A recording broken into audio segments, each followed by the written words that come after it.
গণভোটে জনগণের রায় প্রতিফলিত হয়েছে। 70% মানুষ গণভোটে হ্যাঁ এর পক্ষে ভোট দিয়েছে।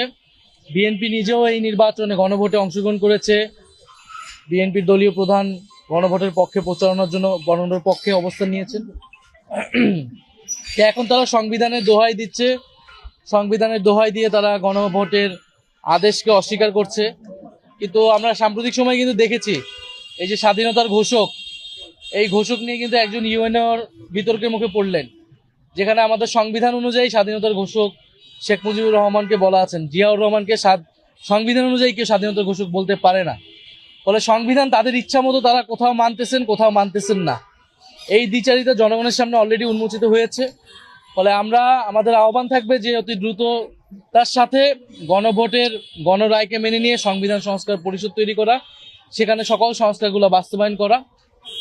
অন্য এর যদি কোনো ব্যত্যয় ঘটে এবং তারা যদি এই ধরনের সাংবিধানিক দোহাই দেয়, এটা জনগণের কাছে বিশ্বাসযোগ্য হবে না।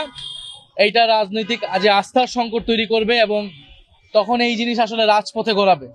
তো সেই জিনিস যাতে রাজপথে না গড়ায়, সংসদে সমাধান হয়, এটার দায়িত্ব আসলে সরকারি দলকে নিতে হবে, যেহেতু তারাই মেজরিটিতে আছে।